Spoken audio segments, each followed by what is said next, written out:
We've spent over 10 years on air, shaping a generation of action motorsports, and now we're changing the game again. The best motorsports, the best action sports, and the best of pop culture with some epic guests thrown in. I am Jim Beaver, and this is the General Tire Jim Beaver Show with Brittany Cardone. Grab the popcorn.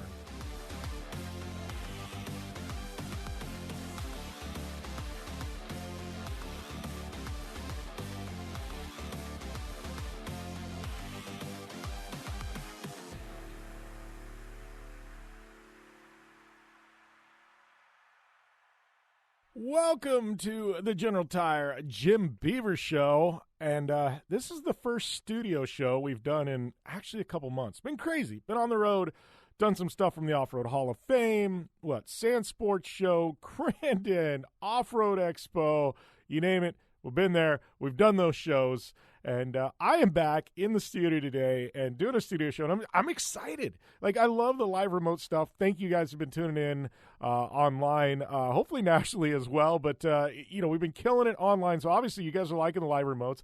But when I do a studio show, I get to kind of branch off and talk about some current events, some of the other shenanigans, fun stuff that's going on. So kind of this whole adventure lifestyle I live, misadventures, so you will. We've been killing it on that, but now it's time to sit back in the studio and talk about some of the fun current events. So we're going to get into that today.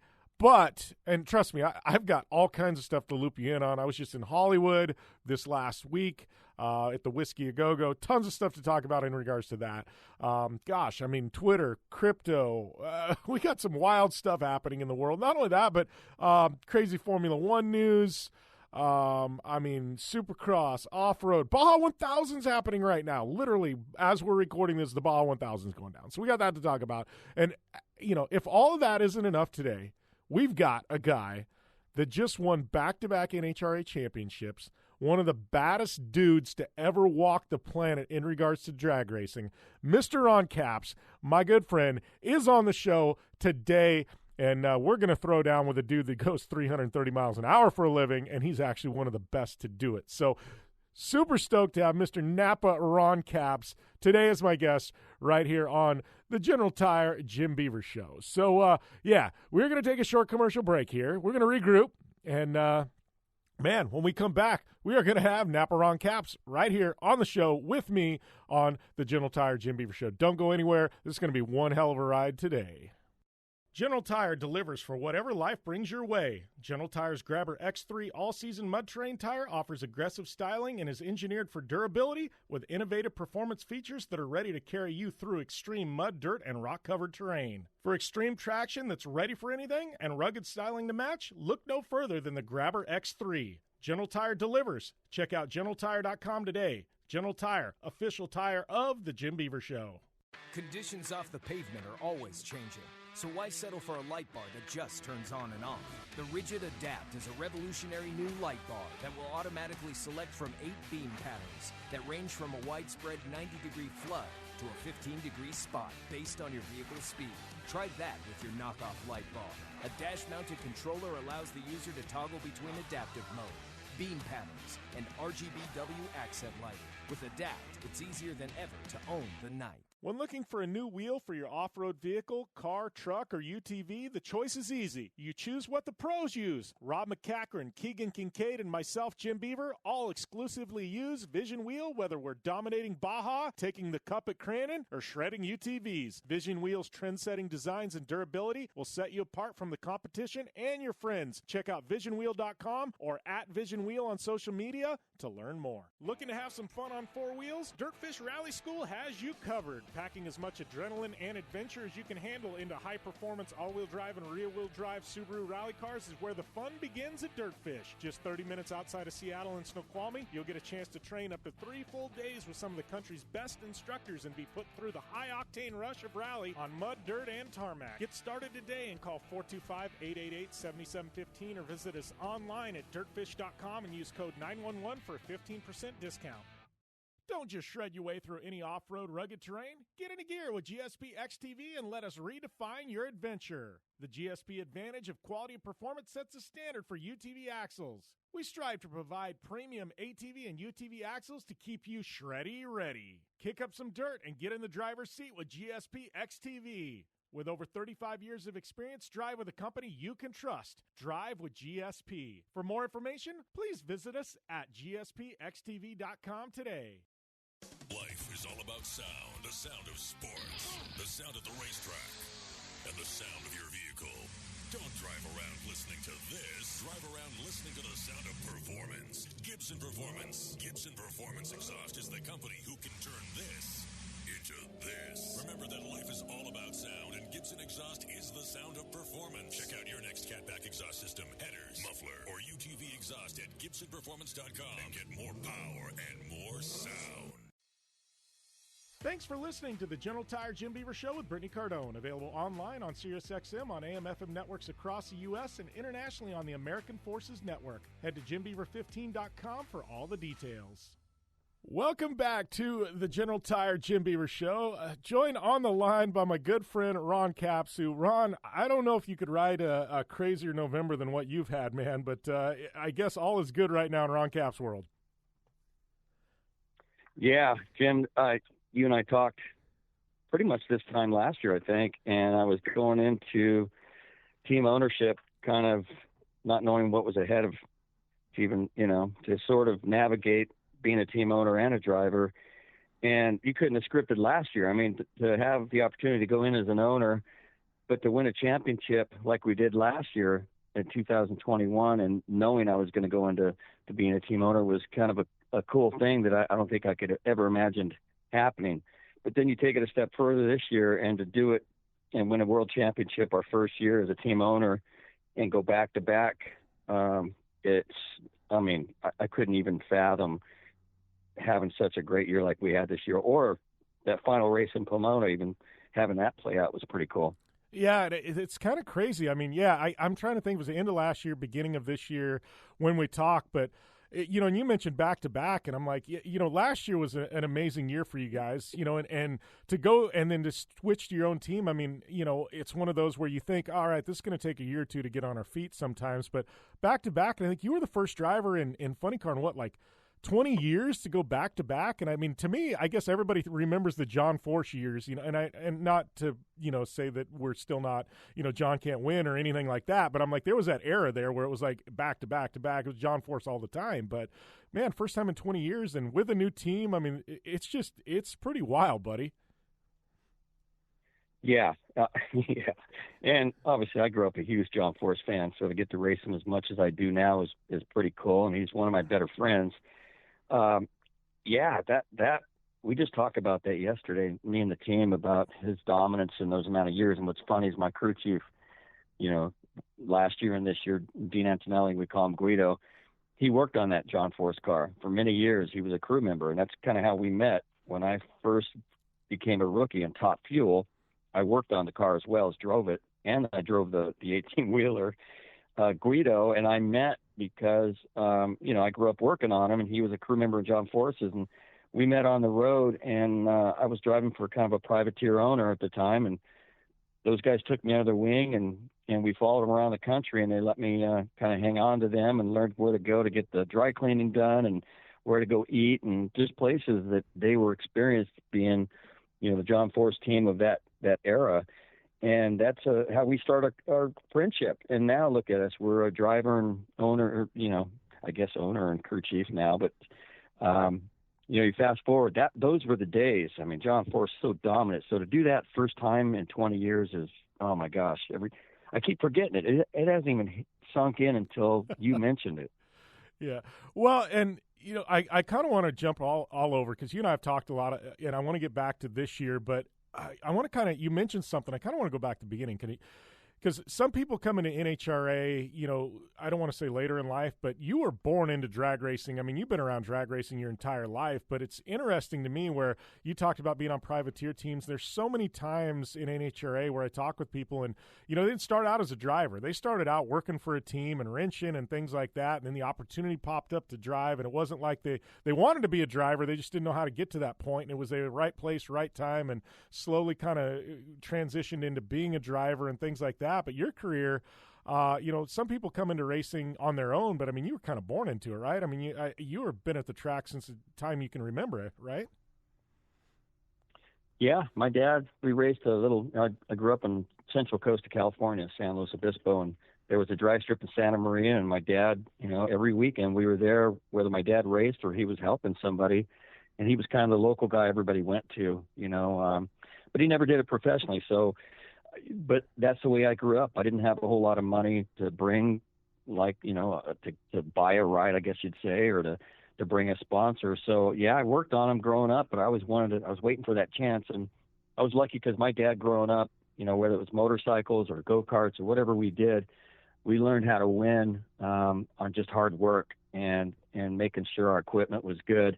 We didn't have the big trailers, and we didn't have the brand new, cars and engines and things like that. So that stuck with me, and as time went on, I learned more and more how to work on them and actually traveled on the road full time as a crew member on a top alcohol dragster.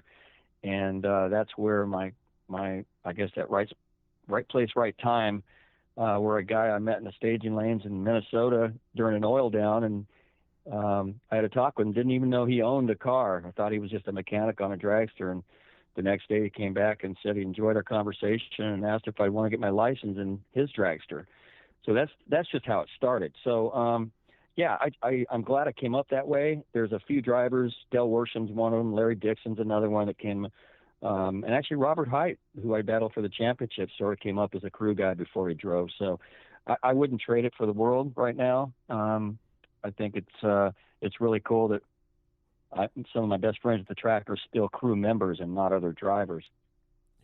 Well, it's funny you mentioned, something didn't have the big collars and things like that. I laugh because I was like, there's got to be a point where, I know me in my career, my dad was a blue-collar racer, and there's pictures of me at the track from the time I was 1 month old out, in the dirt, and stuff like that. My dad off-road racing, and I remember I got my own program and had all the crew guys, and there came a point where we signed our first factory program, and we had a little bit more money, and I go, all right, we've got to bring hospitality in.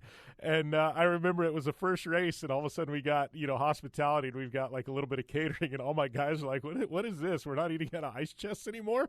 And it was a shock to them. But it was one of those, I was kind of brought up the same way, where you had to earn your stripes, and every cent you accounted for, and it's like, where are we going to spend this penny and stuff like that. But there had to be a point in your career where it was kind of the same shocking. It was like, oh, maybe I've kind of made it now, right? Yeah, my rookie year in Top Fuel, obviously we won my rookie year at the Seattle race, which just didn't happen against the Kenny Bernsteins and Connie Colettas and all those teams that were out at the time. So that was big. Roger Prim, who the Prim name, obviously was off-roading, was the team owner of that car, and he ran it out of his pocket basically. So that was my rookie year. But from that point, Don Prudhomme called right at the tail end of that season and was watching me in that car and the way I carried myself and drove and did my interviews. And that was really the first time when I answered that phone call, and that following year started driving for the Snake, and all of a sudden now you're at a fully funded team. You're, complete backing from manufacturers. Everything is the best equipment, the best people. You're driving for one of the legendary people, going to dinner with Mario Andretti and Richard Petty and things like that that was my moment where I went, oh my gosh, I can't believe I'm even sitting here right now, let alone driving for a guy like that. So yeah, I remember those moments, man, where, you think, wow, I might have made it. This might be it. This might be it.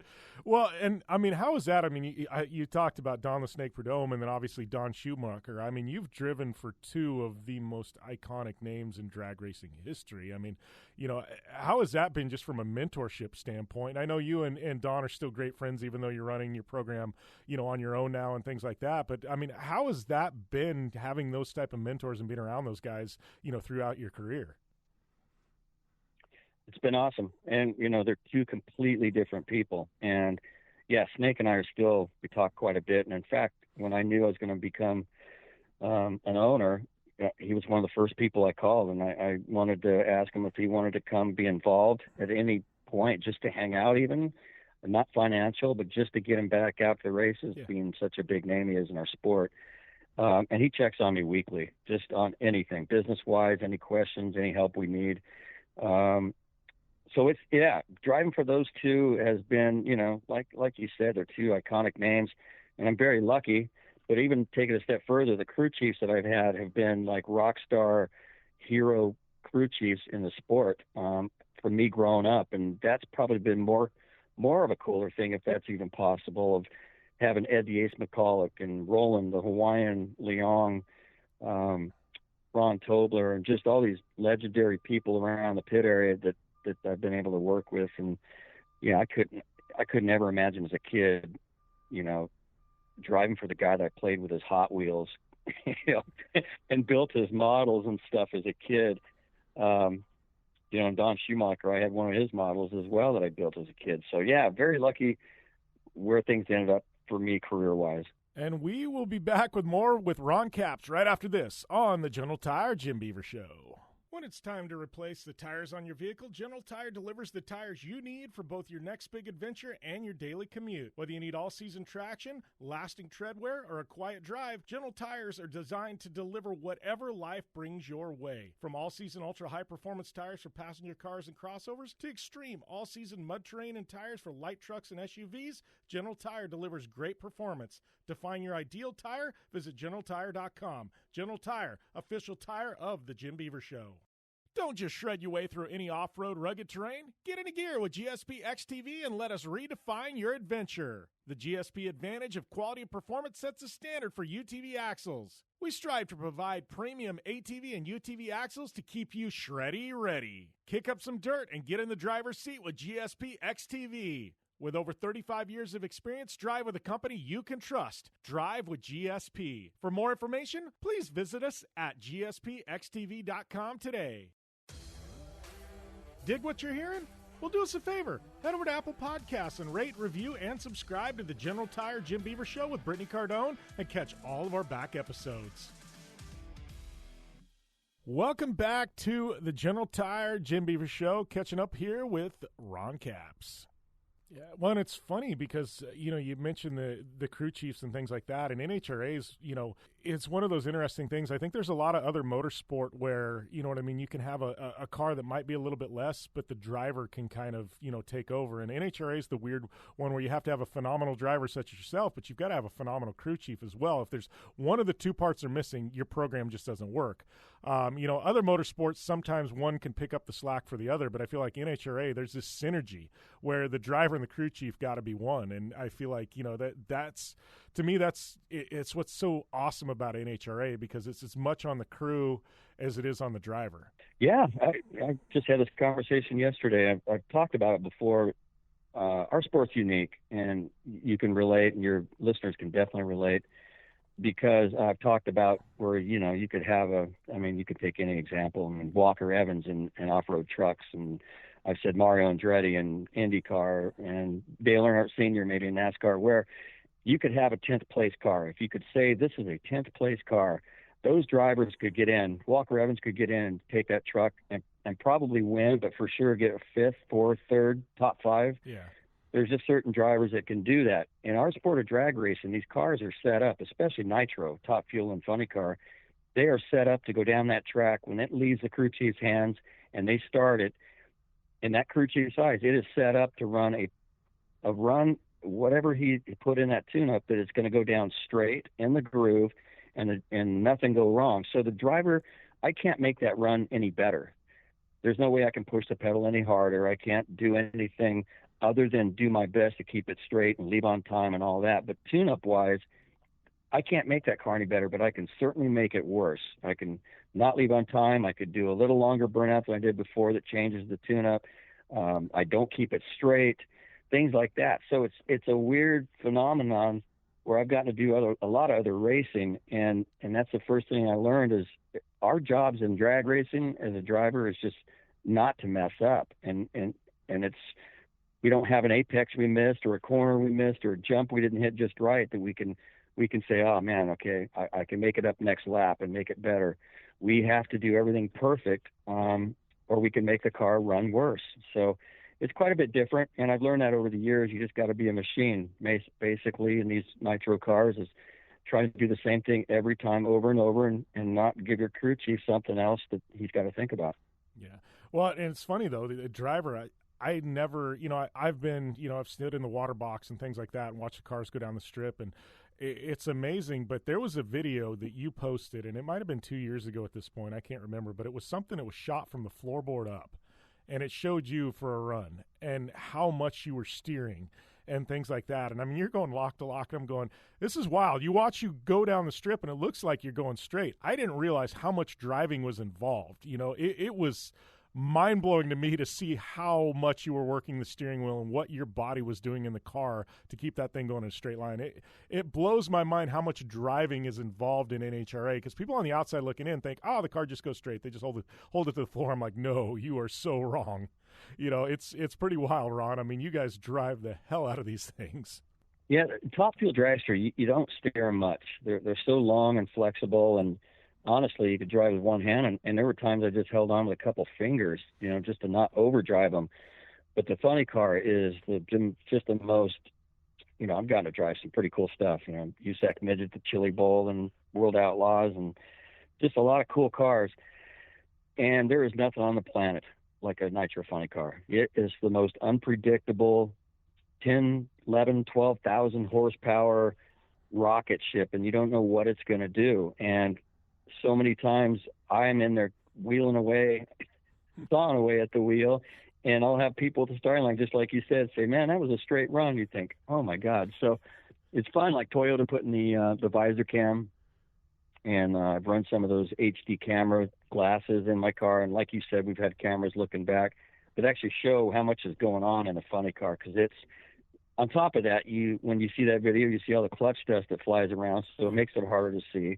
You're steering this little butterfly steering wheel for your life just to keep it straight. So yeah, I love it. I mean, I've gotten back in a dragster a couple times, and it just seems so boring compared to the funny cars. So I think I kind of found my home. Yeah, well, I definitely think you found your home after the last couple of years you've had and the career you've had. But let's go back to talking about this finale, because, you went in, and obviously you hadn't been the points leader all year long. You went in, Robert Hyatt had a phenomenal year. I think, something like 8 wins this year. You might correct me if I'm wrong, but you go into that, and I don't know, Ron, this was about as nail-biter as one can be. Hyatt got eliminated early. You come in, you want to talk about being clutch. I mean, what was going through your mind that entire day as things started playing out? Because there's so many layers to this story. And I can only imagine the emotional roller coaster. Even after you had the points lead, you still didn't have the championship because you still had to run in the final round. And, I mean, take me through that day and what was going on with you, because, I mean, this was as mental as racing gets. Yeah, it really started the night before. Saturday night, the last qualifying session, we were the very last pair of cars. We were maybe 6th or 7th in qualifying order. Conditions, the sun was going down on this historic Pomona track, and really conditions were about as perfect as they get for a crew chief. And my crew chief just leaned in and said, hang on, I'm throwing something at it, and I'm not sure it's going to stick, but just hang on and try to keep it straight. And we ended up going low AT, track record, all in one run, and it put us to number 1. And that run actually put us less than 2 rounds for the next day, race day, under Robert Hite. So in other words, prior to that, we would have had to go 3 rounds to beat him for a championship on Sunday. That's probably not going to happen. I mean, 3 rounds means he'd have to go out first round. We'd have to almost win the race, which that's a great team, and they're probably not going to go out first round. So what that run did is it changed a lot of things. We also were seeing if we won, we were going to see them in the semifinals, which if we would have taken them out in the semifinals, we've won the race, we would have beat them. So still mathematically, I knew it was a long shot, but we had a chance. And first round went low ET of the all funny cars with a 3.85 second run at like 335. And so then I was like, okay, now we got something. So I knew it put the pressure on him. But when he went out second round, the quarterfinals, we had just won our quarterfinal run right in front of him. So that right away put us another round closer. And so all we had to do was win that next round. So we did not have it easy. We had unbelievable people we had to race. But that semifinal run was against Bob Tasca was so close. I wasn't sure we won it, but then they threw another wrinkle and they couldn't give me the trophy even though we were ahead when Robert lost, because there's a weird rule that if you cross the center line in the final round, we would have lost 5 points and that would have cost us a championship. So people were expecting me to go out and just shut it off and coast down the track, which I probably should have. I think I, as an owner, probably would have fired myself as the driver for doing what I did, but I figured those fans are sitting up there and I'm going to run it down there as far as I can. And I never saw Cruz Pedregon, so I ran it all the way to the finish line, almost touched the wall, but it still ran an unbelievable run, and it was just kind of a clincher to a great weekend. But to win it by 3 points is just unfathomable to think what we came back from and to do it like that in front of those great fans. Yeah, it's exciting. And I guess that's what this system, at the NHRA's, put in, you know what I mean, with the way things work, instead of just being all season long, quote unquote, the playoffs, and we've had a lot of, motorsports kind of go to this type format, but it really produces some great racing for the fans. And I think, that's what we got this weekend. It went down to the wire, and man, it was sitting at home, and you talked about that round with Tasca. I didn't know. They said you won, but I watched the replay, and I'm like, that's about as close as it gets. Because, visually, when you guys were at the stripe, I could not tell, until they called it for you. I was like, wow, okay. Because I didn't know. It was close. Yeah, they had weird camera angles, and my family said the same thing. And a lot of people watching at home, you couldn't physically tell watching the TV. And in the car, I can sort of hear that other car out the window, believe it or not, when they're next to me. And so you're just waiting to see this little light that's on the guardrail. And it means everything in the world to us drivers, because you're just looking for that light. And it's past the finish line. So when you hit the parachutes, you glance over and look for it. And my gosh, I've never seen anything in my life that made me feel better than that little light that was on at that moment. Yeah, that's as exciting as it gets. So, I mean, let's talk a little bit about the program. Obviously, you just have your first season. You're coming away with a championship. I mean, what's this off season look like? I mean, we want to say off season, but I know, we've got Thanksgiving coming up and things like that. You might take a week or two off, but I know it's, nose to the grindstone. You guys got to get cranking for next year. What's next year look like for you guys? Man, again, this is my first year ownership, so I'm just trying to navigate things. And obviously winning is great budget wise. And I always forget. I get so engrossed in the trophy and just winning. It's kind of nice the week after you learn how much money you made and the team made. And we're pretty strong on making sure our guys do well when the car does well. And that was really important with forming the new team. So I know the guys, they got a lot of new families. Some of our crew guys have babies, and so it's important to make sure that they do well. But for us, man, I just a little bit of holidays. I'm not even thinking vacation or anything. So I can't wait to buy some new parts and just the things we're going to get to do to get ready for next year. But I'm going to head to PRI show and do some stuff there. Head to Indianapolis and then get through the holidays and start preparing. Next year is a pretty weird thing because we won't start the season at the Winter Nationals in Pomona. It's actually going to start in March at the Gator Nationals in Florida, and that will be the kickoff race. And then everything will come out west, and we'll do Phoenix, Pomona, and Vegas as sort of a West Coast swing to start the year. So a pretty historic change for the start of an NHRA season, and I'm pretty excited about it. Gator Nationals is such a huge race, so I think it'll be cool to start the season that way. More on Caps on the Jim Beaver Show after this. General Tire offers a wide variety of options that are designed to deliver for whatever life brings your way. Whether you have a truck, car, or SUV, General Tire delivers for whatever you drive. From the long-lasting all-season Altimax RT43 to the aggressive all-terrain Grabber ATX, General Tire covers on-road performance, off-road capability, and durability. General Tire delivers. For more information, drive over to GeneralTire.com. General Tire, official tire of The Jim Beaver Show. Conditions off the pavement are always changing, so why settle for a light bar that just turns on and off? The Rigid Adapt is a revolutionary new light bar that will automatically select from 8 beam patterns that range from a widespread 90-degree flood to a 15-degree spot based on your vehicle's speed. Try that with your knockoff light bar.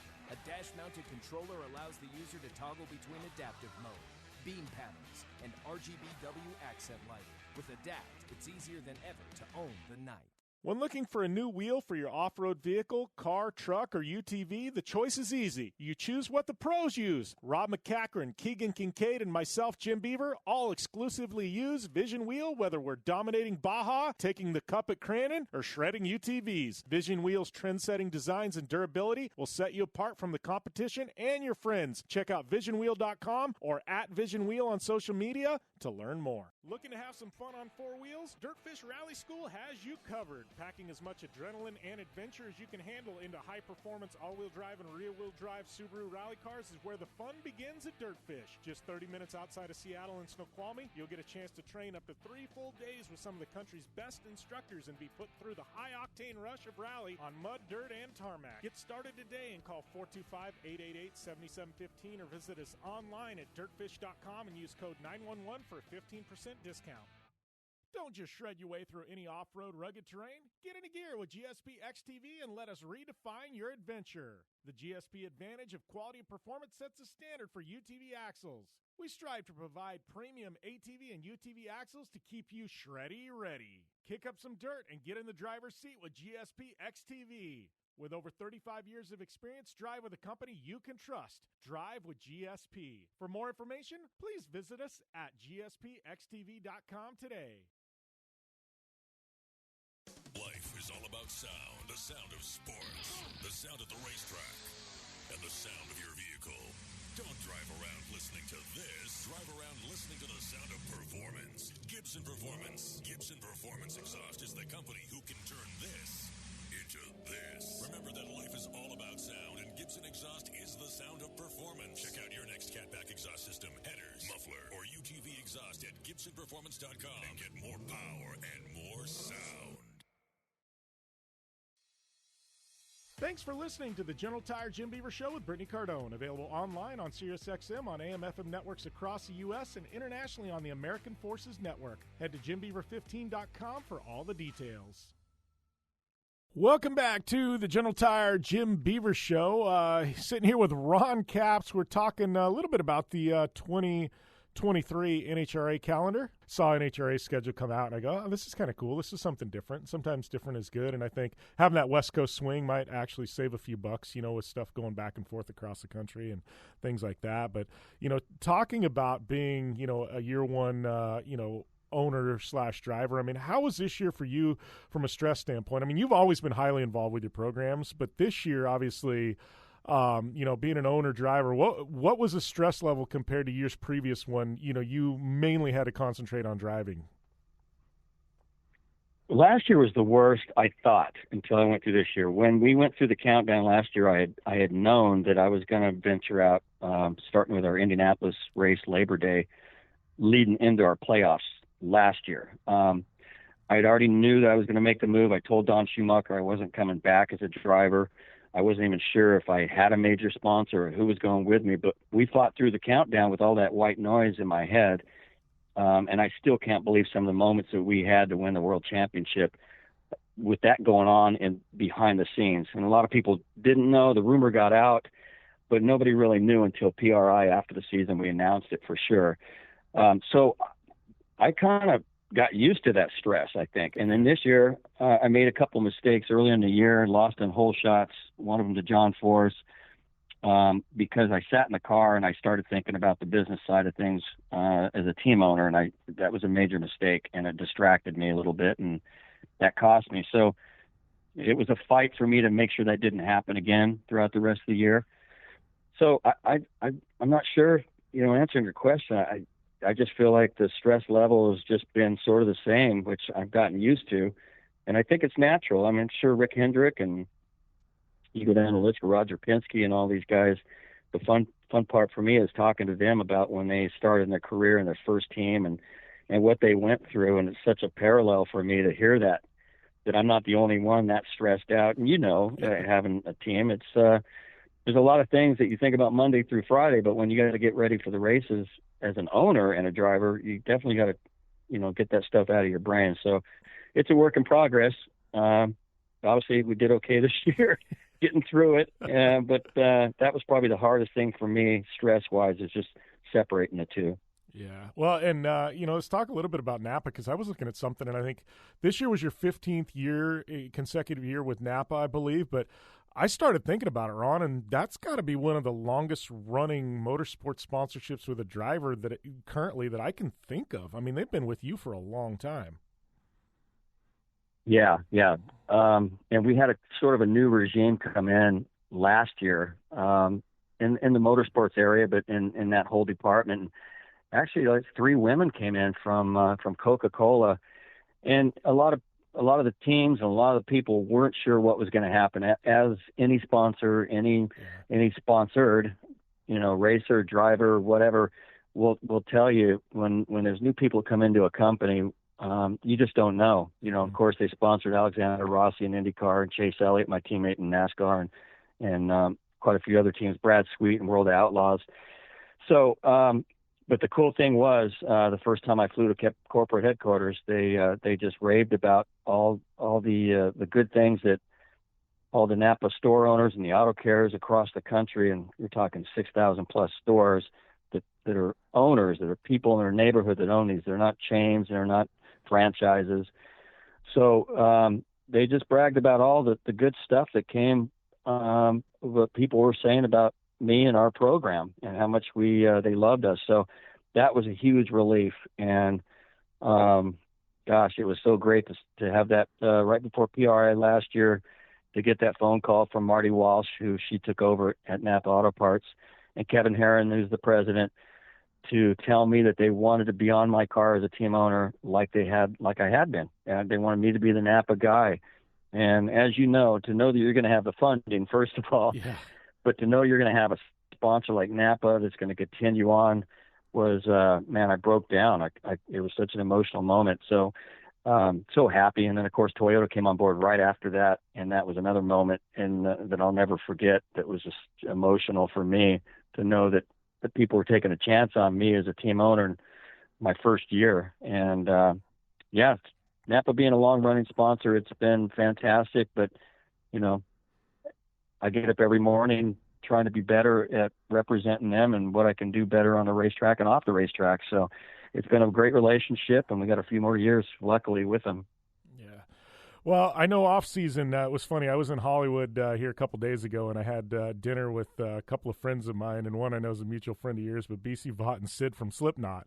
And Sid was immediately, hey, did you see my boy Caps? And, and stuff like that. And I said, yeah, dude, I was watching it. It was just funny that, you can be with some of the biggest rock stars in the world, and it comes back to iRacing and things like that. Yeah. But, I just laugh because I'm sitting here with Sid from Slipknot, and we're talking about drag racing, and we're talking about iRacing. It's a conversation nobody would ever thought you would be talking about when you're having dinner with Sid. But, obviously, iRacing's a big part of your life. I know any chance you get, you're sitting on the sim. You've been doing a lot of our events, stuff like that. So, any plans to get behind the wheel a little bit, in the rig here coming up? Yeah, I got to do my updates. I've been gone for a few weeks, and boy, this year it cut into my iRacing. So I'm hoping this wintertime I can have some more fun, and I could almost write a book. And I'm sure you and a lot of people, when COVID happened, on our iRacing experiences, because it was weird to actually get paid by certain people to race and to do it on live TV during COVID. It was insane to get up in the morning and actually have an itinerary of races I needed to get on and practice in different cars or off-road trucks or road race or whatever it was. it was such a fun time. And we had a group of people, and Sid from Slipknot's one of them, of these people that would race together. And you felt like you were bonding because we were on the sim so much during COVID. God, it was a lot of fun. I relished that, and I thank God that we had it through COVID. It would have driven me, probably I would be divorced, because it definitely saved my marriage, because I could go out and get on the sim and just and have fun racing. And so I'm looking forward to get on, and hopefully I can get some more off-road truck racing. I know Cameron and all you guys have been watching some of your stuff, and a little jealous I can't get on. So I'm looking forward to spending some time. Yeah, I'll get with you on the side. I know I was just in meetings in New York with CBS Sports, and we're back on to have the races on television and stuff like that. So I'll get with you on some timing. And I know we got Pastrana and those guys interested. And I think Sid's actually going to get into the off-road trucks. He's going to do this next year. And and he goes, "Well, I don't want to race against all you guys. We got Caps in there and everything else." He goes, "So we get to talk trash." I go, "Yep." He goes, "I'm in."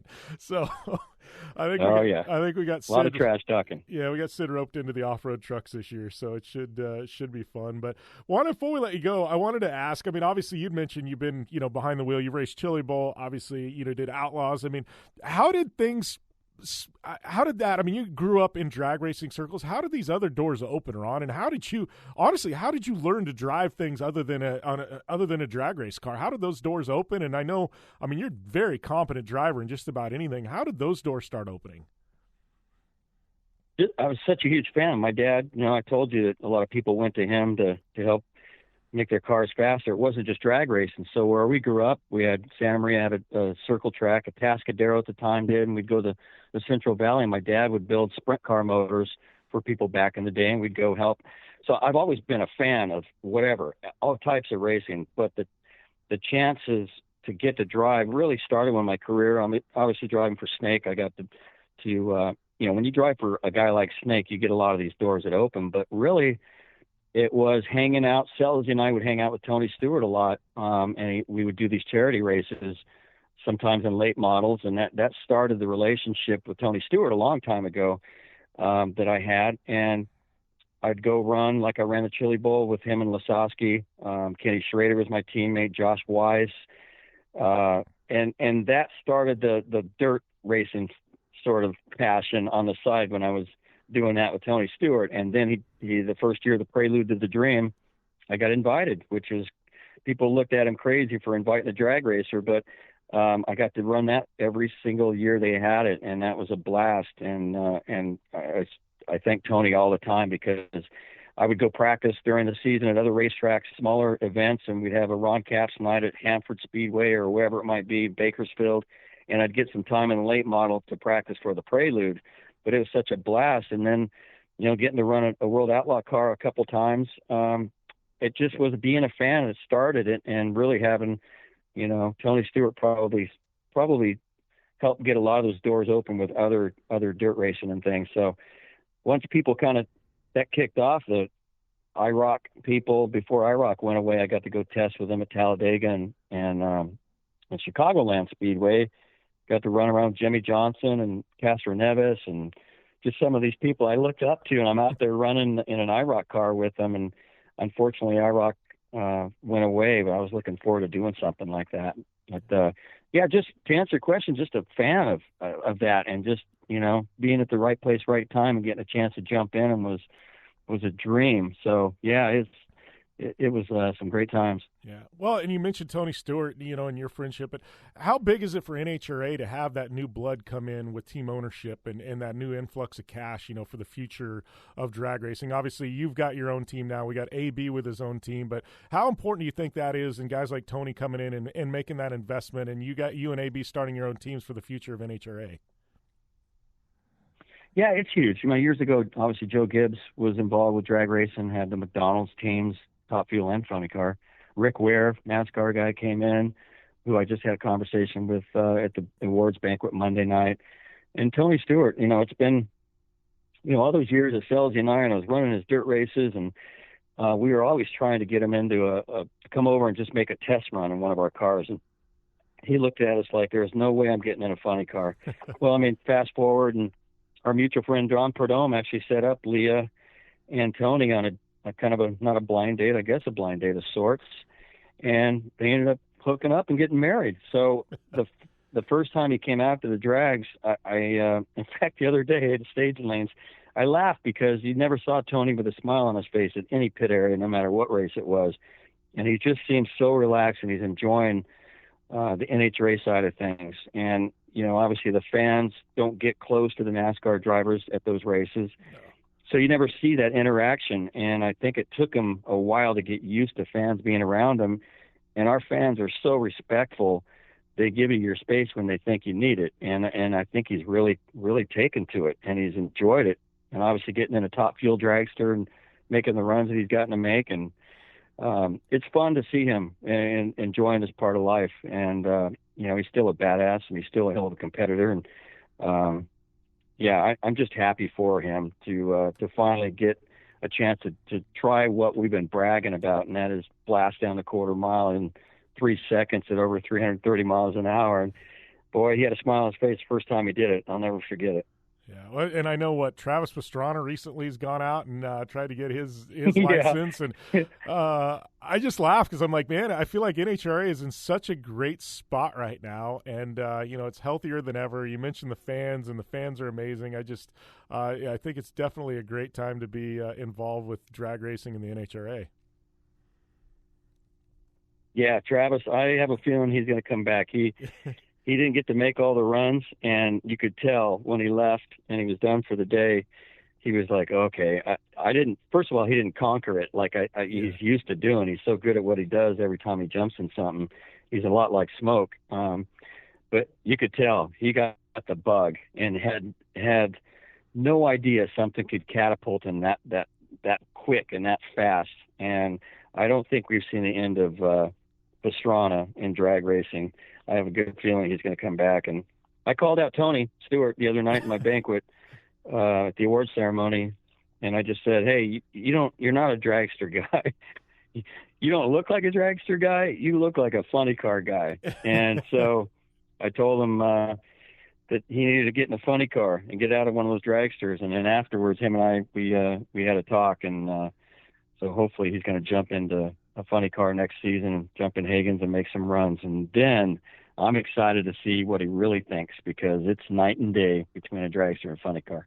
That's awesome.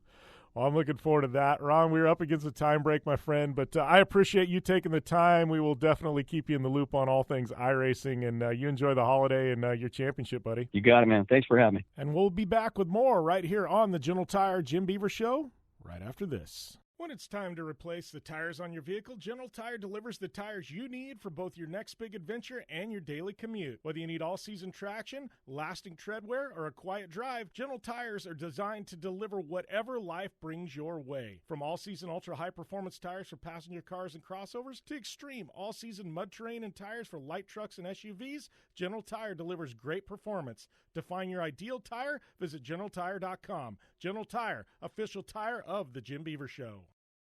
Conditions off the pavement are always changing, so why settle for a light bar that just turns on and off? The Rigid Adapt is a revolutionary new light bar that will automatically select from 8 beam patterns that range from a widespread 90-degree flood to a 15-degree spot based on your vehicle's speed. Try that with your knockoff light bar. A dash-mounted controller allows the user to toggle between adaptive mode, beam patterns, and RGBW accent lighting. With Adapt, it's easier than ever to own the night. Dig what you're hearing? Well, do us a favor. Head over to Apple Podcasts and rate, review, and subscribe to the General Tire Jim Beaver Show with Brittany Cardone and catch all of our back episodes. Welcome back to the General Tire Jim Beaver Show, and just wrap it up with an entire hour's worth of interview with one of the baddest drag racers on the planet, Mr. Ron Capps. What a story, what a career, what a year. What a fun interview, man. Thank you to Mr. Ron Capps for that. And we're gonna move into hour number 2 here, but NHRA, I'm stoked on their calendar. And right at the close we talked about it. Tony Stewart, new owner in NHRA. Antron Brown, new owner in NHRA, been around for years, obviously. Ron Capps, same thing. And that's a big step to go from driver to team owner, because now all of a sudden you're assuming all the debt, all the expenses, everything. You're just not a paid driver. you're assuming a lot, and it is a tough transition. And a lot of people don't care for the stress, don't care to make it. They just want to sit back and drive. And, props are on Caps for stepping out on a limb, doing it, betting on himself, and he bet and he doubled down and he won. And you got to love somebody that bets on themselves. I'm always a fan of people like that, and I am a massive fan of Ron Caps. But NHRA, man, talk about a series that's doing big things, bringing in interest, sponsors, drivers, killing it on social media. Man, NHRA is in full swing. It is back. It is better than ever. Not that it ever went anywhere, but I got to tell you, you want to talk about motorsport series with momentum that I would invest in? Man, NHRA right now, it is where it's at. It is the cool kid on the block, and excited for next year, that's for sure, especially their new calendar. But going to take a short commercial break. We'll be back after this right here on the General Tire Jim Beaver Show. Hang tight. General Tire delivers for whatever life brings your way. General Tire's Grabber X3 all-season mud terrain tire offers aggressive styling and is engineered for durability with innovative performance features that are ready to carry you through extreme mud, dirt, and rock-covered terrain. For extreme traction that's ready for anything and rugged styling to match, look no further than the Grabber X3. General Tire delivers. Check out GeneralTire.com today. General Tire, official tire of the Jim Beaver Show. Conditions off the pavement are always changing, so why settle for a light bar that just turns on and off? The Rigid Adapt is a revolutionary new light bar that will automatically select from 8 beam patterns that range from a widespread 90-degree flood to a 15-degree spot based on your vehicle's speed. Try that with your knockoff light bar. A dash-mounted controller allows the user to toggle between adaptive mode, beam patterns, and RGBW accent lighting. With Adapt, it's easier than ever to own the night.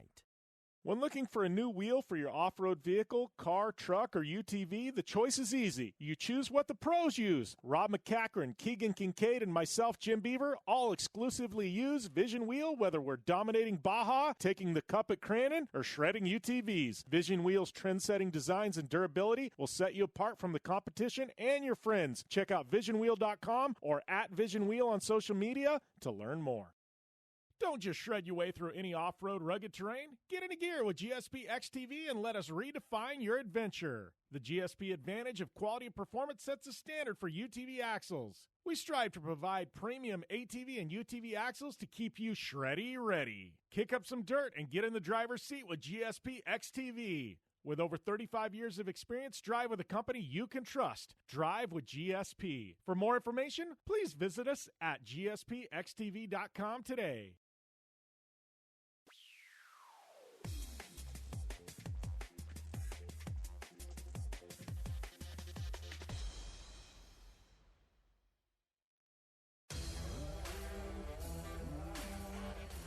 Social media? Yeah, we've got that. Jim Beaver 15 on all major platforms, and Jim Beaver Show, JB15 Group, and B Cardone 15 on the gram.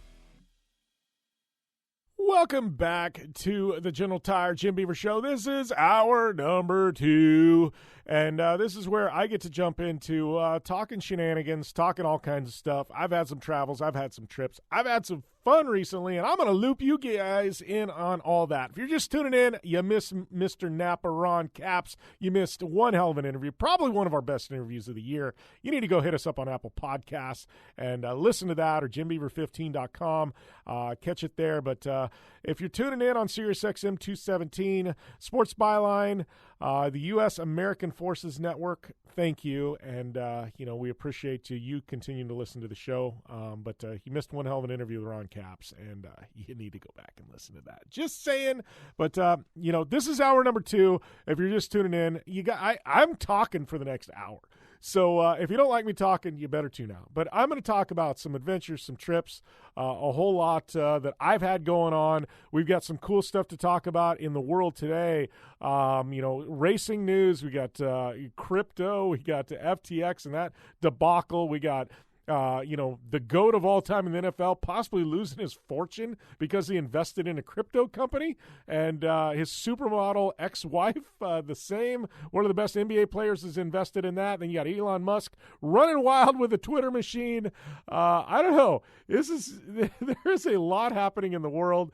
I can promise you the one thing we're not going to talk about is some elections that happened a week ago, because we don't talk politics on this show. You need an escape from it, and so do I, and we are not going to be be talking about that. But we're going to talk about all the other fun in the world that is happening, and there is a lot of it. There's a lot of shenanigans. So if you got questions, you want me to talk about it, at Jim Beaver 15 on social media. Baja 1000 currently going on as I'm taping this, and yeah, you are going to be talked about, or I don't know. Where was I even going with that? Yes, we're going to talk about the Baja 1000. The granddaddy of all desert races is happening, and one of the top 10 motorsports events in the world, I guess that was voted by some motorsports people online that I don't know where they got that, because I didn't vote in there. I never saw the poll, but yeah, it's one of them. So it's a big thing, and we're going to talk about that.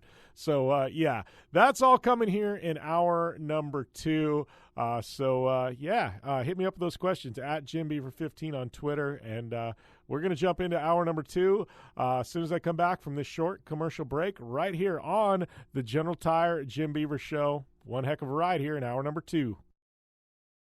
General Tire offers a wide variety of options that are designed to deliver for whatever life brings your way. Whether you have a truck, car, or SUV, General Tire delivers for whatever you drive. From the long-lasting all-season Altimax RT43 to the aggressive all-terrain Grabber ATX, General Tire covers on-road performance, off-road capability, and durability. General Tire delivers. For more information, drive over to GeneralTire.com. General Tire, official tire of the Jim Beaver Show.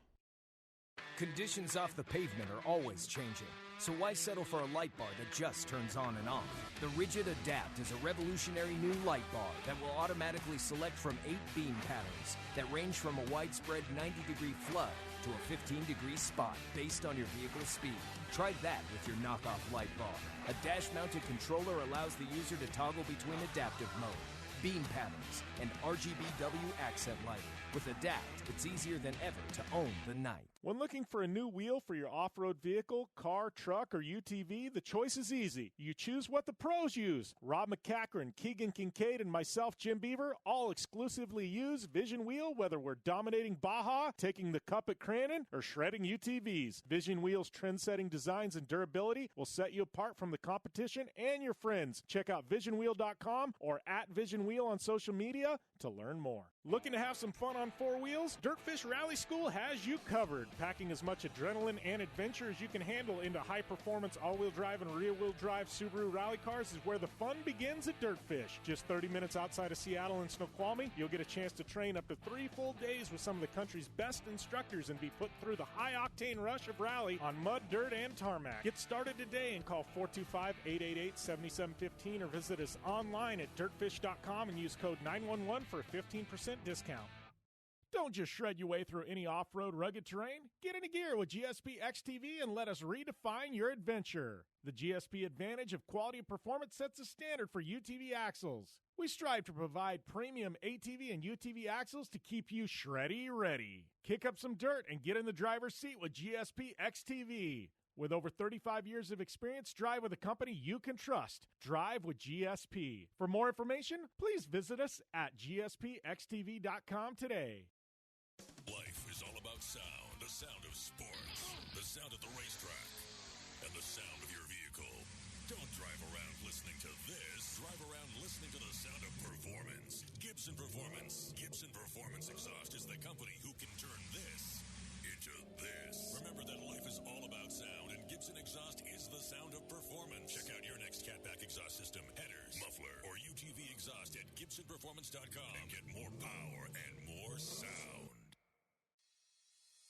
Thanks for listening to the General Tire Jim Beaver Show with Brittany Cardone. Available online on SiriusXM, on AM/FM networks across the U.S., and internationally on the American Forces Network. Head to JimBeaver15.com for all the details. Welcome back to the General Tire Jim Beaver Show here, and what are we on? Hour number 2? We are in hour number 2. Yeah, it's it's been a long few days, man. It has definitely been a long few days. I was recently as in like a day or so ago, in Southern California. I had some meetings. Some really cool stuff happening. I got to visit the flagship at Kawasaki. Love that. They got an amazing museum, always rotating vintage products. And, one cool thing about Kawasaki is I think they were telling me pretty much every vehicle they've ever produced, they keep one of. They've got this massive warehouse that saves them all. And obviously, sometimes there's repeats. I'm sure they get rid of them at some point. But what that means is like when there's a first of, like the first of jet ski, first of snowmobile. Yeah, Kawasaki made snowmobiles at one point, right? And if you've got one of those, hang on to it. And if you don't want to hang on to it, please send it my way because I will buy it from you. Yeah, so they've got this amazing museum, and they rotate it. So it's not like it sits there stagnant. Like literally every couple months, everything gets rotated. Last time I was in there, they had this amazing Top Gun display, because Tom Cruise rides Kawasaki's in the Top Gun movies, in the original and then in the new one. And they actually had the original bike from the original movie that he turned around and re-rode in this movie, and then they had, the new one that he had, and it's just amazing. They had like his jacket, the whole deal, like a Tom Cruise mannequin, rad stuff, right? And then they've got like the original jet ski. They've got some of their world record street bikes, some stuff that's won world championships, flat track bikes. And they've got some modern stuff. They've got like James Stewart, one of his old Supercross bikes there, and things like that. Just, it's cool, man. You get to see some stuff from the 60s, like the original OG Cowie stuff, vintage bikes, things like that are like still like brand new.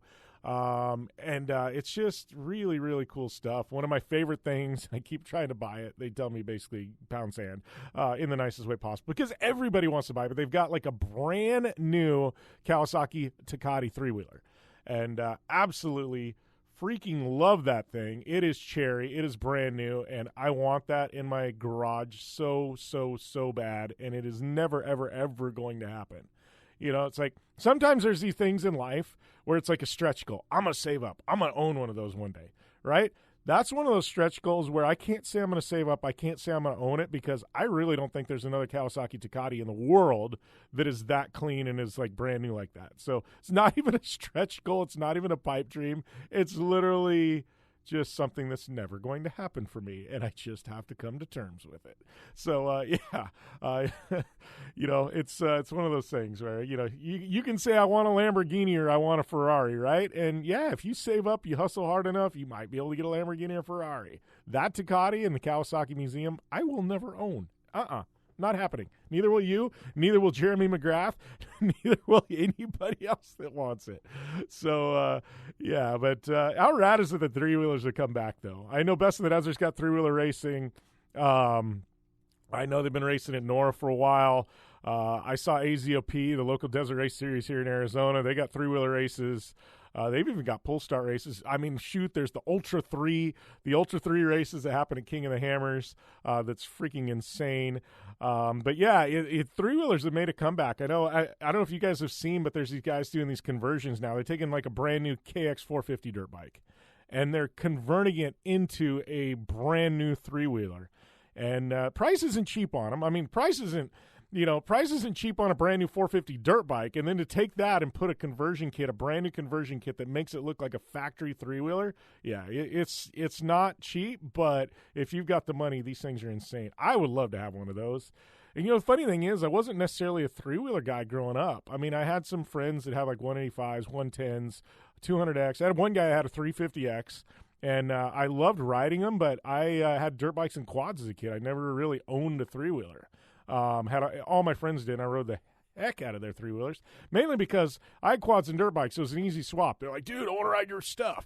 I'm like, all right, and so I got to ride their 3-wheelers, and I was stoked on it, and they thought they were upgrading by riding a dirt bike or a quad. So it was a very easy trade-out as a kid, so I spent plenty of time on a 3-wheeler, and I don't know at this point who got the better end of that deal, me getting to ride the 350X or them getting to ride my dirt bike or my Honda 250X quad. Like, I don't know at this point. I still think I may have got the better deal, but did spend a ton of time on 3-wheelers. And, man, I remember that 350X. That thing just screamed. It was a screamer. That thing just hauled.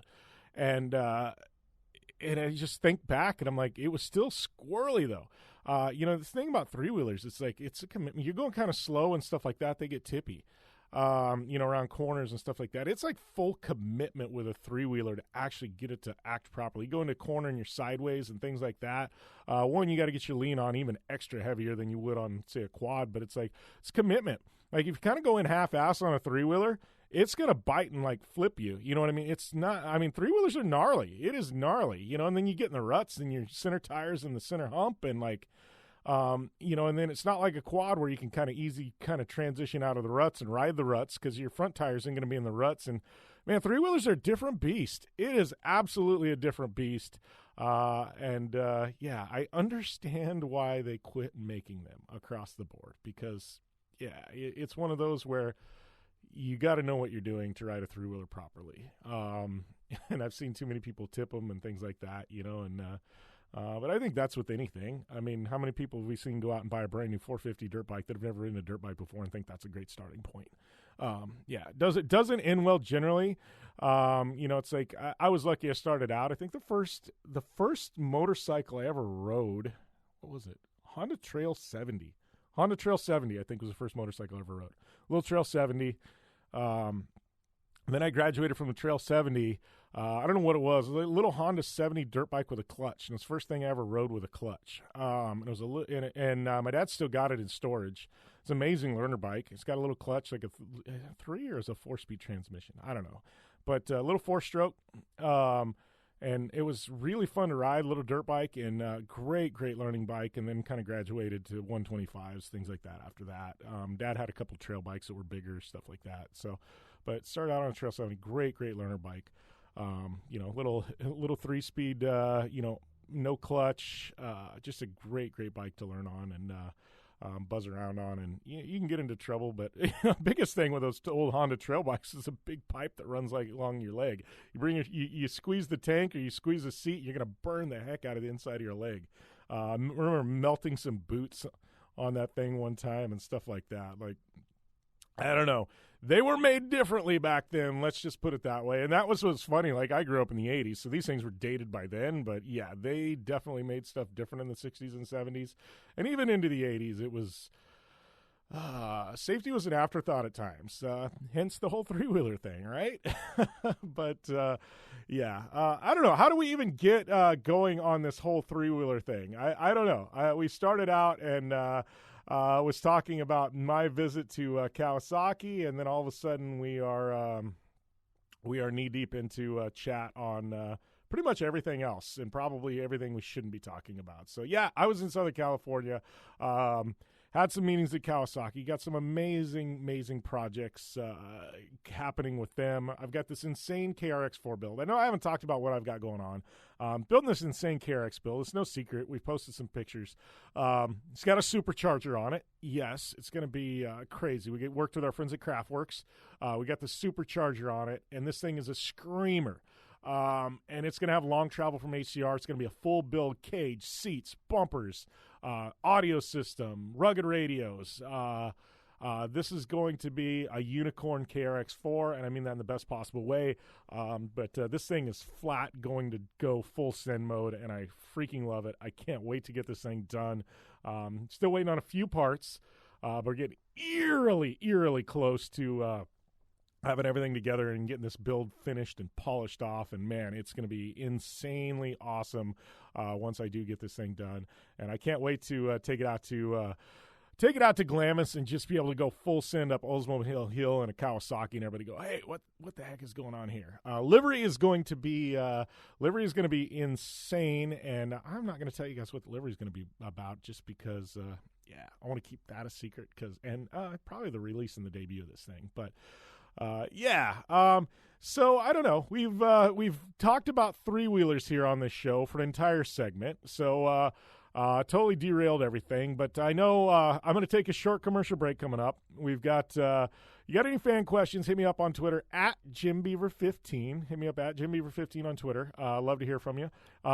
Speaking of Twitter, next segment, we're going to be talking about FTX crypto, Twitter. Man, the internet's melting down, literally freaking melting down lately. We're going to talk about that. I want to tell you about some of my adventures in Hollywood. I don't know. We got a lot more. There's some Formula One stuff I want to talk about. Baja 1000 going down. We're probably going to jump into talking. Why do I say probably? We are going to be talking about the Baja 1000 today. So we got a whole hell of a lot more coming at you right here on the show. Hang tight. Enjoy the rest of the ride. We'll be back right after this short commercial break right here on the General Tire Jim Beaver Show. Conditions off the pavement are always changing, so why settle for a light bar that just turns on and off? The Rigid Adapt is a revolutionary new light bar that will automatically select from 8 beam patterns that range from a widespread 90-degree flood to a 15-degree spot based on your vehicle's speed. Try that with your knockoff light bar.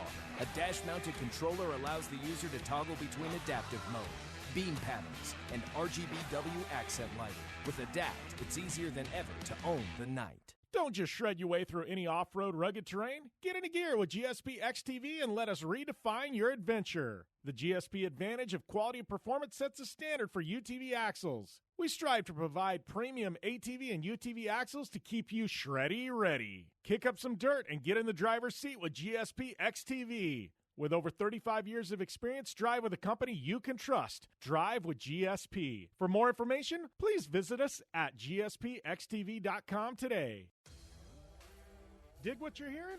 Well, do us a favor. Head over to Apple Podcasts and rate, review, and subscribe to the General Tire Jim Beaver Show with Brittany Cardone and catch all of our back episodes. And welcome back to the General Tire Jim Beaver Show. We killed off an entire segment talking about three-wheelers, so there is that today. But yeah, back in the studio here in Parker. I got Thanksgiving coming up, Dirt Expo in Phoenix coming up. Man, a lot of stuff happening. PRI show in Indy. There's a lot going on here in the upcoming weeks and such. So, I am here, though, in the studio. Lots to talk about. Obviously, I had Ron Capps in hour number 1. If you're just tuning in and you missed Ron Capps, let me tell you, go back, listen to it in podcast form over on Apple Podcasts. Thanks to everybody that's been rating and reviewing us and that lately. Man, our reviews are going crazy. Really good feedback. Thank you guys for that over there on Apple Podcasts. Anyways, yes, talking about SoCal. I was recently in SoCal. Talked about being at Kawasaki headquarters. I've actually got a project we're working on at JB15 that I can't fully tell you about, but I've been spending a lot of time in Hollywood, specifically the Sunset Strip. And I've spent a lot of time in Hollywood in the past, but it's never been on the Sunset Strip. It's been, Walk of Fame over there, like Chinese theater, like more sightsee stuff, Universal Studios. Like I haven't really spent time in Hollywood, Sunset Strip, and I've actually spent some time there recently, and, it's kind of weird for me. It's only 3.5 hours from Parker, right? I can be there, and it's like people that, Hollywood, this and that. And I'm like, you forget how close and accessible it is when you're in the Southwest, right? I mean, there's people in San Diego probably never been to Hollywood. It's one of those where it's like, tell everybody, everything's within a day's drive if you live in the Southwest. Like, make that day's drive, spend a night, and then go back to your house, and you can experience things. That's one thing I've been very fortunate enough to do the last 10 years, experience a lot. And I like adventuring or misadventuring. I like music. I like bars. I like culture. I like people. And it's been really, really fun. So I've been spending some time the last month in West Hollywood at Sunset Strip. I've kind of been up and down the street. It's so crazy here by iconic. I mean, when you talk about music, and Hollywood and Southern California, I mean, Sunset Strip's where it's at. I mean, you got the Roxy there. You've got the Viper Room. I mean, there's been documentaries on the Viper Room, right? You've got, the most iconic, I say one of the most iconic music venues in the entire world. This one, I would love for you. I don't want to debate. I don't think it's a debate. But I would absolutely love for you to tell me something that is more iconic than this venue, right? But what I'm talking about is the Whisky A Go-Go. Every major band in the world, not every major band in the world. Scratch that. Some of the most iconic rock and roll bands in the world got their start at the Whisky A Go-Go. That's the better way to phrase this. Kiss has played there. Motley Crue's played there. Go down the list. I mean, the who's who of rock and roll have played at the Whisky A Go-Go, which I think is just, it's freaking crazy, right? That this little, and it's not a fancy place, and I mean that in the best possible way. It's kind of like a dive bar, and I love dive bars. And I love that they haven't dressed it up. They still keep it a little rough around the edges. It's a little raw, but it's literally just an iconic venue, and just to go in there and see the history on the walls and things like that. So I love the Whisky A Go-Go, mainly just because of what it means to music history. So this is one of those where I'm telling you, like, hit me up on Twitter at JimBeaver15. If you're not on Twitter, DM me on Instagram. If you're not on Instagram or Twitter, I don't know what to tell you at this point. I don't check my Facebook DMs very often. You can hit me up there, but chances of me seeing it anytime soon are probably slim to none. So I'm telling you, Twitter DMs or Twitter, just at me, or Instagram DMs, whatever. I check all those daily.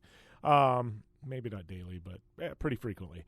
Anyways, is there another music venue that's more iconic than the Whisky A Go-Go to rock and roll? Obviously, you got Nashville for country. Not going to argue that. Freaking love Nashville. Been to Nashville. Spent a lot of time in Nashville this summer. And not going to argue anything country music in Nashville. It's just there, right? Even some rock and roll has infiltrated Nashville, which I love. But talking rock and roll, talking Whisky A Go-Go, tell me, is there something more iconic than that venue? And where's it at? Because I want to go. And this isn't like I said, this isn't a debate. This is a tell me, because I want to go and check it out, you know? But spend some time in the Whisky A Go-Go. If you are in SoCal, I've been there, twice in the last month, and I got to go here I got to probably a couple times in the next couple of months, but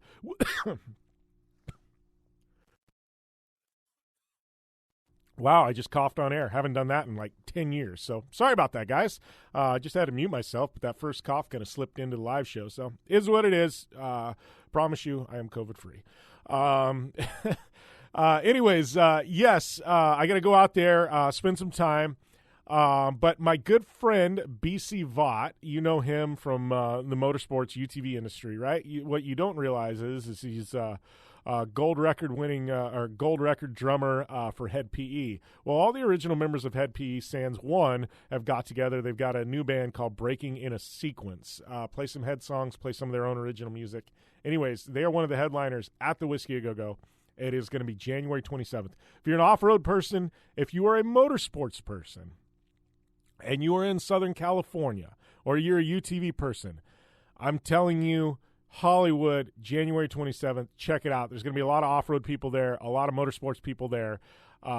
It's going to be one hell of a fun night, and I'm telling everybody, I think that's the same weekend as A2. So, dude, you can take in the Whisky A Go-Go and an awesome band that loves motorsports and power sports and participates in it. And it's going to be an awesome time at the Whisky on Friday night and then A2 on Saturday night. I'm telling you, that is one hell of a fun weekend. So you need to mark your calendars for that. So, yeah, Hollywood, been there, done that recently. Love it. Also spent some time at Belching Beaver Brewery in Oceanside. Got a special project we're working on there. And I tell you what, if you like beer, you like breweries, obviously they've got a few of them scattered around Southern California. Their stuff is in grocery stores nationally. You should check it out. I'm a beer drinker. I did not realize what went into beer. I knew what went into wine and, and things like that. Beer, same thing, man.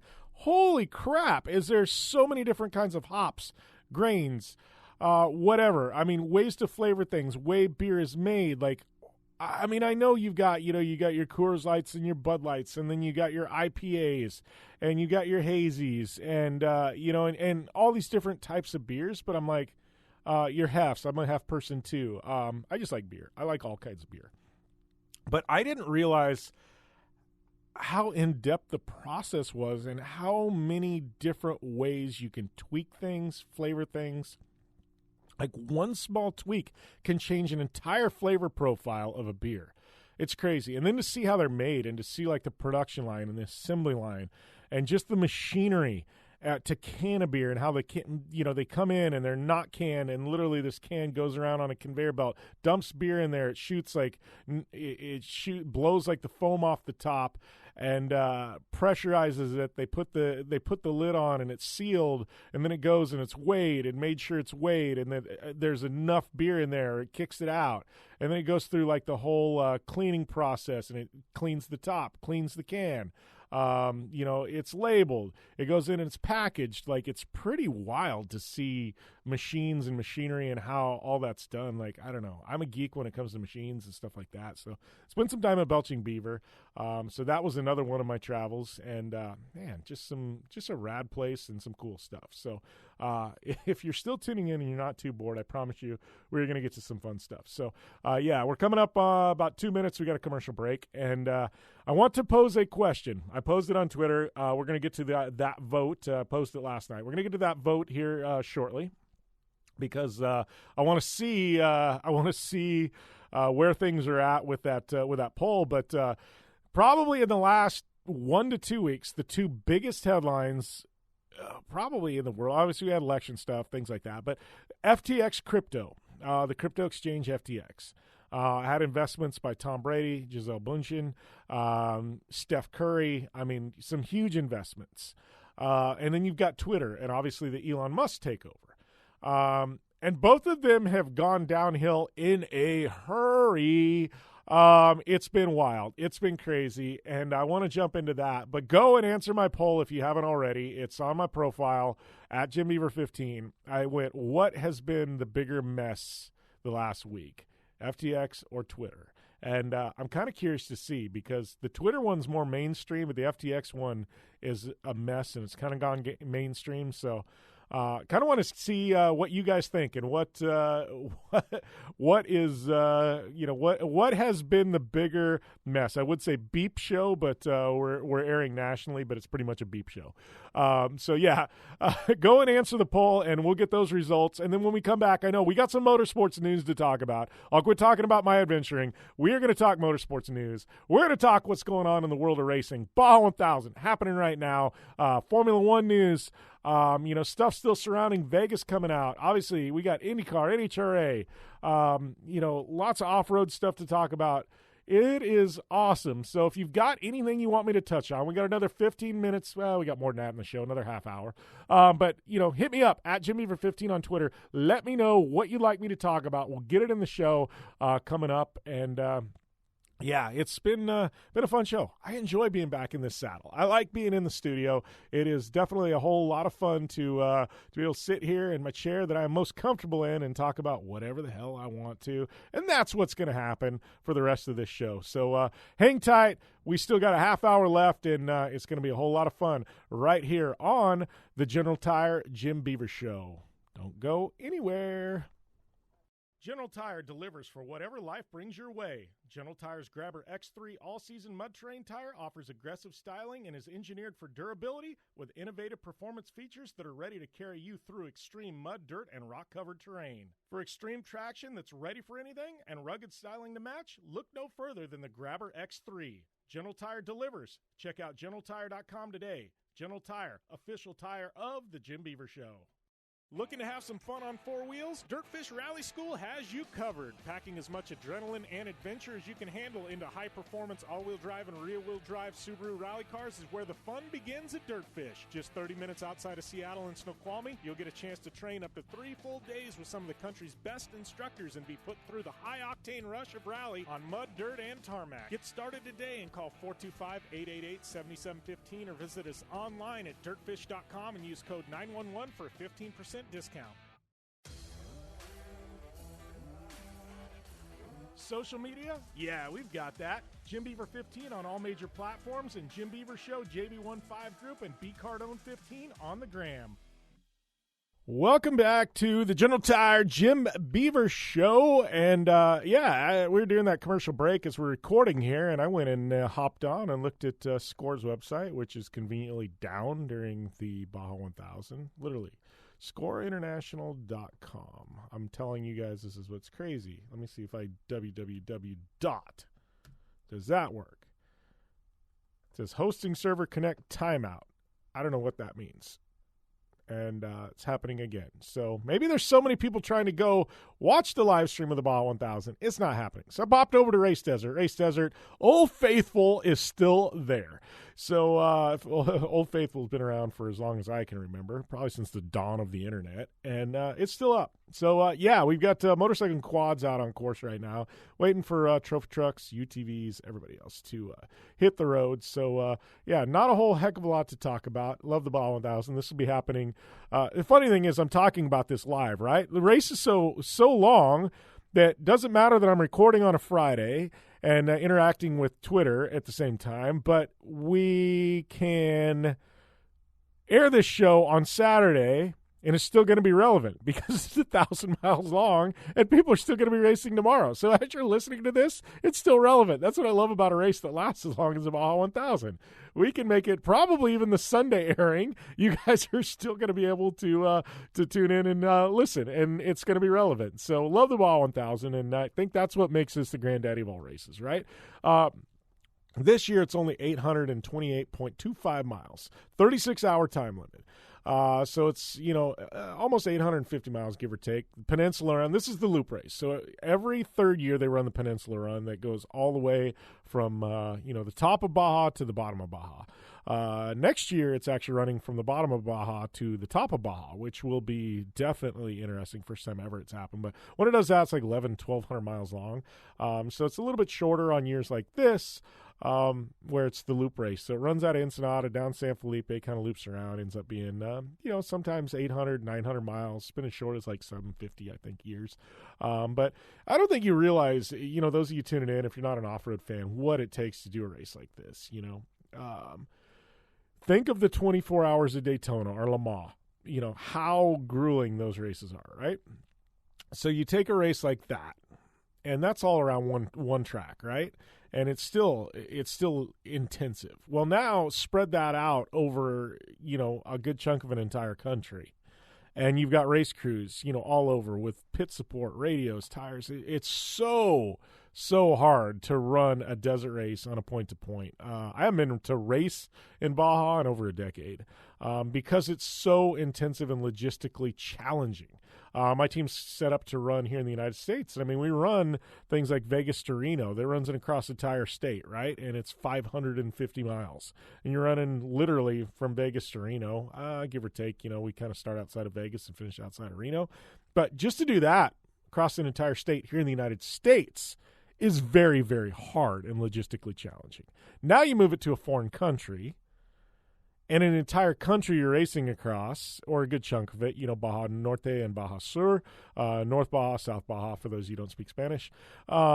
It's so challenging to do it right and have people and communications and gas, tires, parts where you need it. That's what makes the Baja 1000 so special.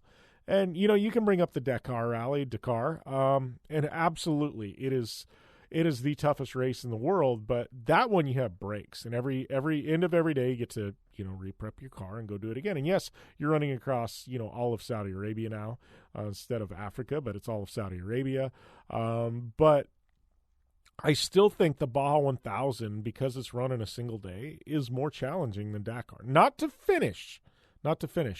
Logistically challenging for one day.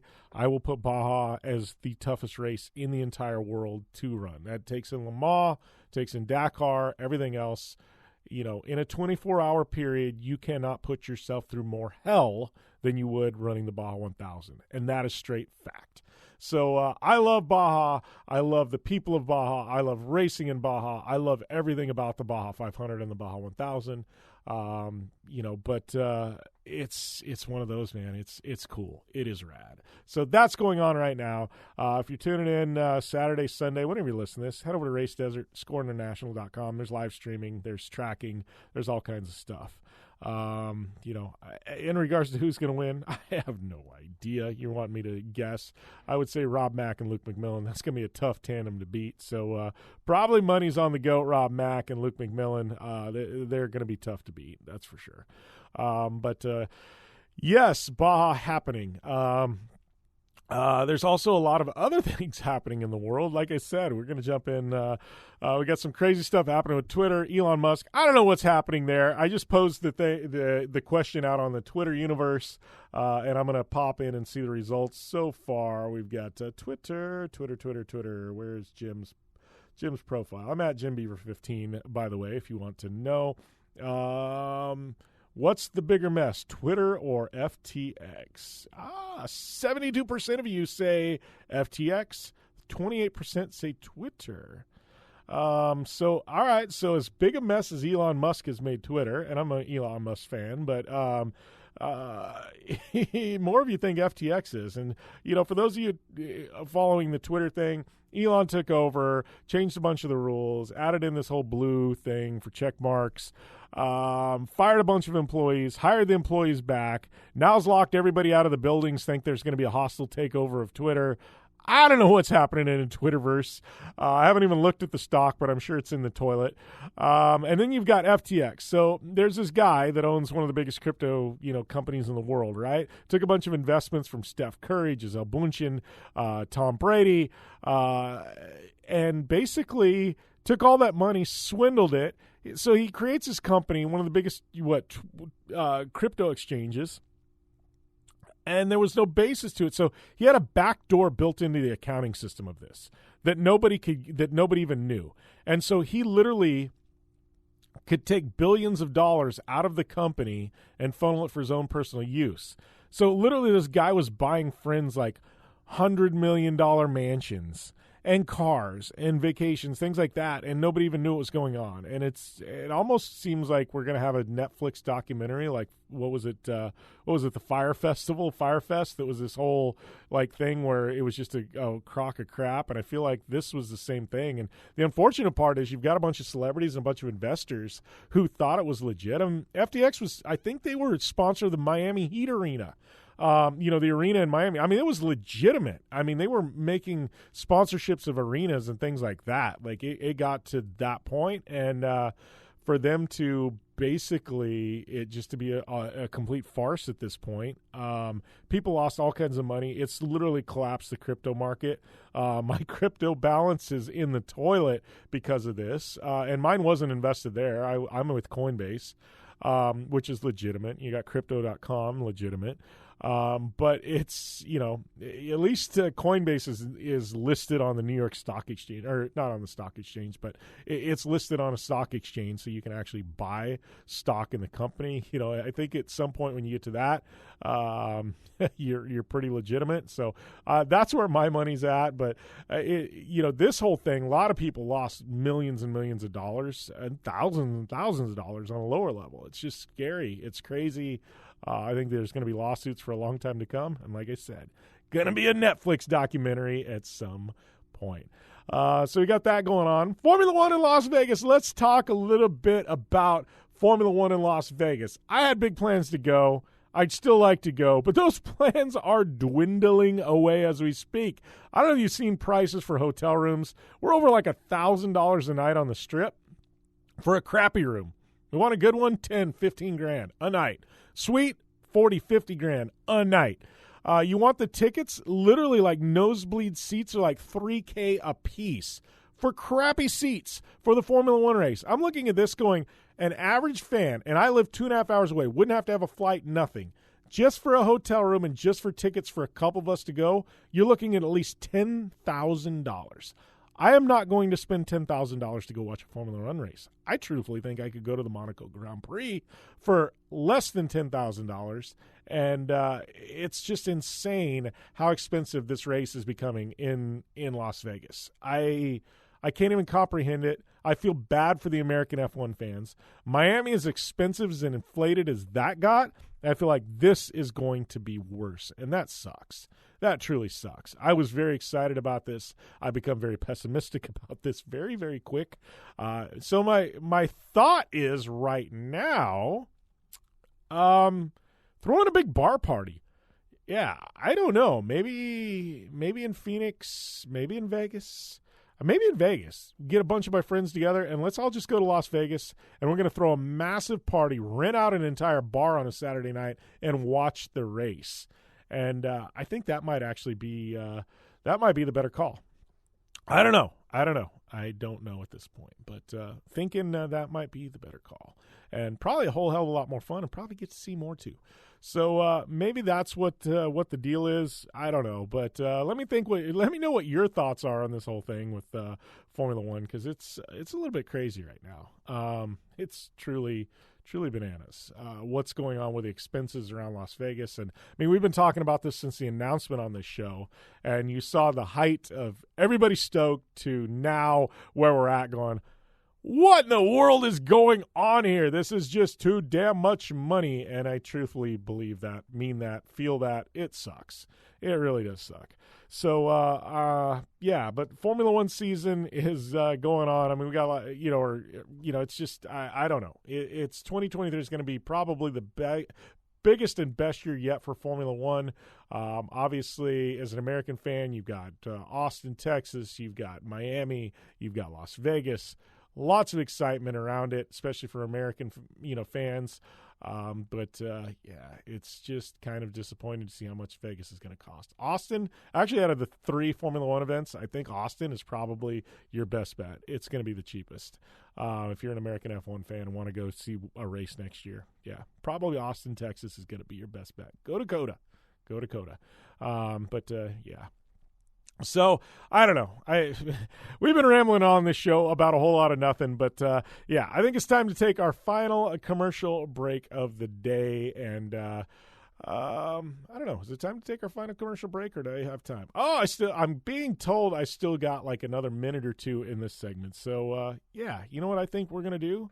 We are going to go to talk about X Games. Yes, X Games under new ownership. That is a good thing. We've talked about X Games for a very long time on the show, and some of the unfortunate realities of X Games is it's kind of been an afterthought and a cash-in the last couple of years. So new ownership under X Games, and we got to look at X Games Aspen, 2023 X Games Aspen. It is back, and it is going to be the end of January, 27th through the 29th. So they have not brought back motorsports into X Games yet. They are bringing in skiing and snowboarding, obviously your staples. You can't have X Games without having those, at least in the wintertime, and a music festival. So I haven't seen a full list of events, but it sounds like ski and snowboard, knuckle huck, super pipe, slopestyle, and big air have been announced for those two. I'm hoping they still bring in freestyle, whether it be snowmobile, snow bike, hopefully both. But I just so bummer to not see motorsports and action motorsports represented at X Games. That's what I tune in for, and the snowboarding events. I love snowboarding. I snowboard myself, but I just feel like there's this gaping hole with X Games when you don't have the motorsports events. So fingers crossed. Here's hoping somehow Winter X between now and the end of January they make an announcement. They got a little over 2 months that they are bringing in snowmobiles, at least freestyle. Just give us one event for literally build a freestyle course and have snow bikes and have snowmobiles. And, and then let's do it bigger, bring in the racing and stuff like that back next year. But come on, man, give us some freestyle. We need it. It launched the careers of guys like Levi LaValle and things like that. I don't know. I'm just bummed out because I like the motorsports and X Games. But I am very optimistic. I am stoked that ESPN sold to the new ownership group, and I think that X Games is going to be in a good place moving forward. And and let's put it this way, they bought it and they haven't had a lot of time to plan. They've got to get their first one under their belt, and I'm sure summer next year will be epic. So fingers crossed. Let's hope. But anyways, we are going to take a short commercial break now. When we come back, we'll be here to wrap things up right here on the General Tire Jim Beaver Show. General Tire offers a wide variety of options that are designed to deliver for whatever life brings your way. Whether you have a truck, car, or SUV, General Tire delivers for whatever you drive. From the long-lasting all-season Altimax RT43 to the aggressive all-terrain Grabber ATX, General Tire covers on-road performance, off-road capability, and durability. General Tire delivers. For more information, drive over to GeneralTire.com. General Tire, official tire of the Jim Beaver Show. Conditions off the pavement are always changing, so why settle for a light bar that just turns on and off? The Rigid Adapt is a revolutionary new light bar that will automatically select from 8 beam patterns that range from a widespread 90-degree flood to a 15-degree spot based on your vehicle's speed. Try that with your knockoff light bar. A dash-mounted controller allows the user to toggle between adaptive mode, beam patterns, and RGBW accent lighting. With Adapt, it's easier than ever to own the night. Thanks for listening to the General Tire Jim Beaver Show with Brittany Cardone. Available online on SiriusXM, on AM/FM networks across the U.S., and internationally on the American Forces Network. Head to JimBeaver15.com for all the details. And we're back here for one final time on the General Tire Jim Beaver Show. Man, big shout out to my boy Ron Capps. Won on his championship. On being just an awesome guy, and for coming on to the show. Big thanks to Napa Ron Capps.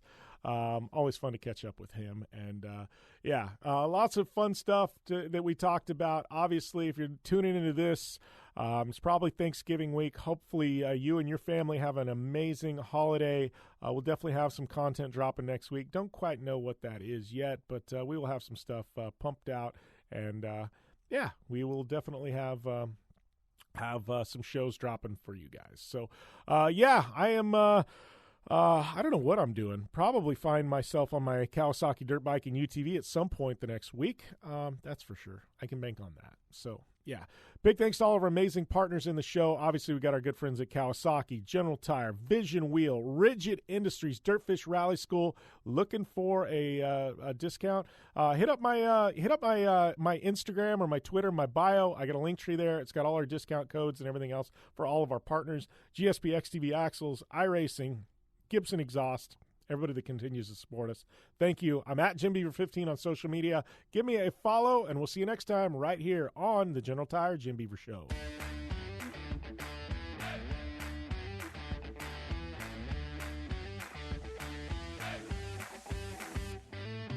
That's a wrap for this edition of the General Tire Jim Beaver Show with Brittany Cardone. Don't forget to subscribe on Apple Podcasts and follow Jim Beaver15, B Cardone15, and Jim Beaver Show on social media. We're also on the web. Hit us up at JimBeaver15.com for all the latest. We'll see you next time.